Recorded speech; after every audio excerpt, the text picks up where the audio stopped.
Welcome back, Fiber Family. So we've done quite a few videos that are fairly technical, the basics. The thing that I love about machine knitting is that once you've learned how to do those basics, you can really pretty quickly start expanding and getting really creative. So I'm going to show you ladders now. Which can be a really simple technique. It has some sort of simple, straightforward ways that you can use it, but you can also pretty quickly get really, really crazy with it. We're not learning anything new in terms of like how you're moving stitches around and stuff. It's just how we're putting the elements together. Okay, so you guys have already done picots as well as increases and decreases, simple ones, so you're familiar with moving stitches around. And ladders start the exact same way as picots. So I'm going to take my transfer tool and I'm going to hold my stitches down as always, move my tool all the way back, all the way forward toward the machine, and front side of the gate peg, so my cloth does not get hitched up, I'm going to move a stitch over. So I've got 2 stitches on one needle.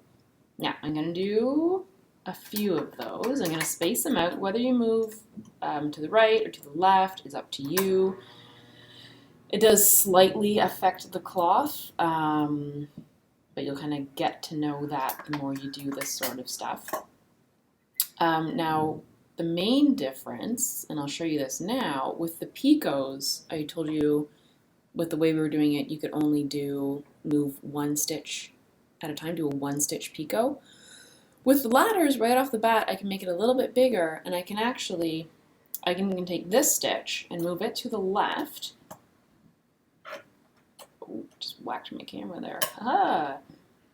And now this one beside it, I'm going to take it, and I'm going to move it over to the right. Something that's really important about this, and just bear with me while I jostle my camera around, you really want to make sure that these needles are all the way back in non-working position. Click right into A. If they are forward at all, the knitting machine is going to think that you want them back in working position, and as you've already learned, if I take one of those needles and just put it back in working position, it's going to become a picot. So with ladders, we want to leave the needles that are out of work all the way back in D. Now, I'm going to take my knitting machine and I'm going to knit across once. I'm just going to check my tension, make sure it's all set. My yarn mask / grasshopper. So I knit across once, and right away you should be able to see something different than what happens with picots. Because these needles were not in working position, there's no little loop of yarn over them.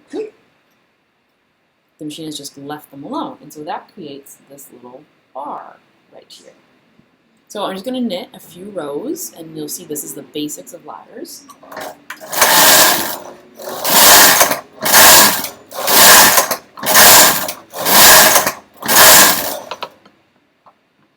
So you can see where I've left the needles out of position, I just get this bar where the machine is carrying the yarn from one stitch to another, and then you can see the regular working stitches and then the ladder.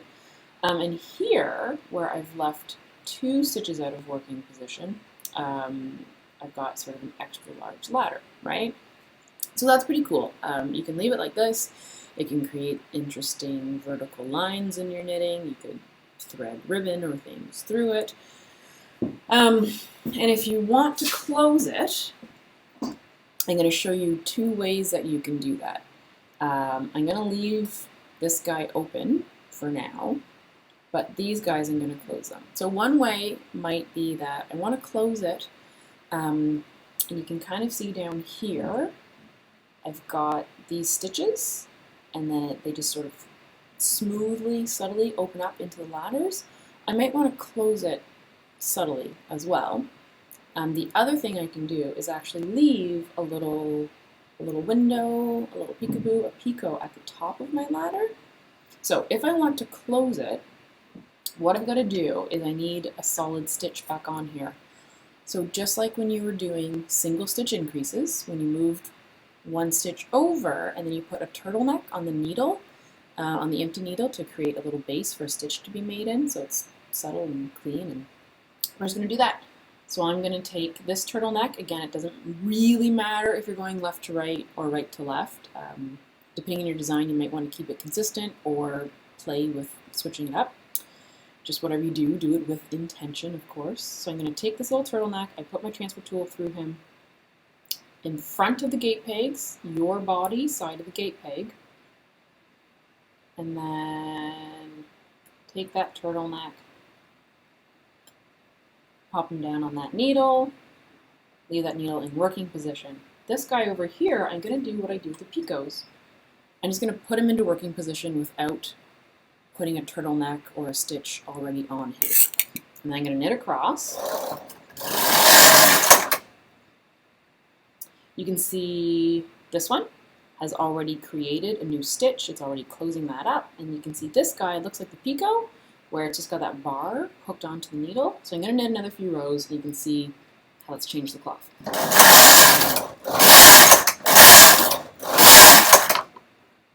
Okay, so where we just put the needle back into working position without putting a little turtleneck on him, you get a picot on the top of your ladder. It's kind of like a little window with a portal or something.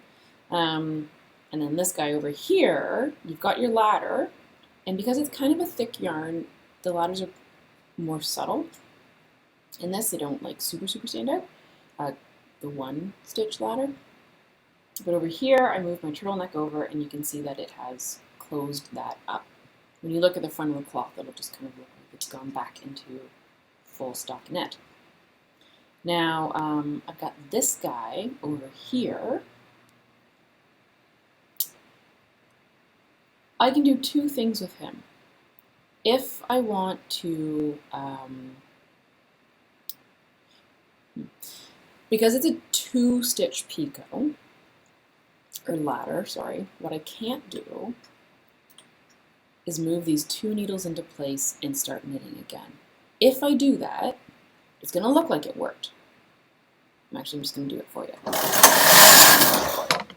So it's got these 2 little bars on there. You're like, great, that's what's supposed to happen. And then I keep knitting, and it looks like, hey, it's making stitches. Perfect. Rachel was wrong. But as I keep knitting,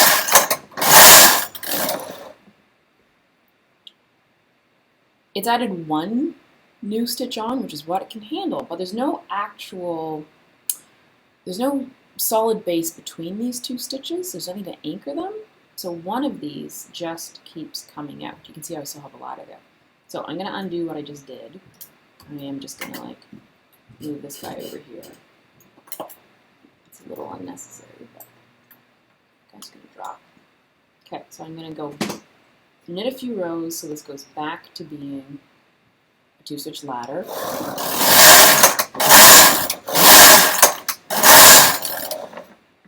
Go. So what I can do is, I just need a solid base on these guys. So I can take a turtleneck from the left and a turtleneck from the right,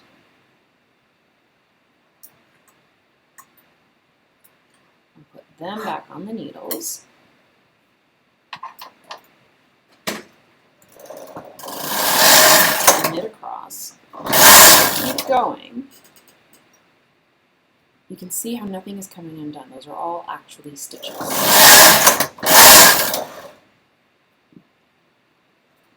There you go. Okay. Now, if you have more than 2 open needles for your ladders, and you want to close them up, you might need to do it over more than 1 row. So let's say I have 6 open needles on a ladder. That's pretty exciting. That's cool. It might take me 3 rows to close it back up. So in the first row, I take the turtlenecks from the 2 outside stitches and I put them on the 2 outside needles, and then I knit across. So I have 4 empty needles. Now I take those turtlenecks,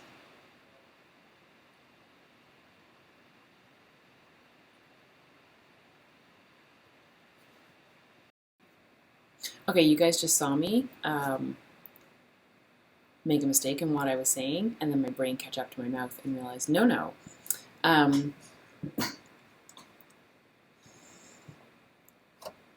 If you are using turtlenecks to close a wide ladder, you need to do 2 rows in between knitting. Otherwise, the way that the turtlenecks work is you move the turtleneck over, it goes on the needle, and then you knit a row, and that turtleneck becomes the new turtleneck for your new stitch. So then if I take that and I put it on the next needle and the next row, I'm actually just stretching the original turtleneck over a couple of rows, and I'll get this crazy, like, big loop stretching across my knitting. Now, you may have a reason that you want to do that. There will definitely be a finite number of rows. You can move that up before it becomes too tight. But generally speaking, you don't want to be stretching the same stitch across your cloth, so you have to knit 2 rows. The other way you can close it up is just by 1 needle at a time, putting 1 needle into working position, knitting across, and then the next row putting another needle into working position. Or you can double them up. You can put 1 needle into working position and move 1 turtleneck over. And if you want to be filling it in 2 needles at a time every row, you could just switch. So if on the left-hand side you are putting the needle into working position and the turtleneck on the right-hand side, knit 1 row, you don't want to keep stretching that right-hand turtleneck every time, but if on the next row you put your rightmost empty needle into working position and then on the left you use the turtleneck, you could do 2 that way as well. So there's different ways of attacking things and of doing things, as always. Yeah, I think this video is going to start to get a little bit long, so I might show you some more interesting stuff with ladders in another video. But this is the basics. Thanks!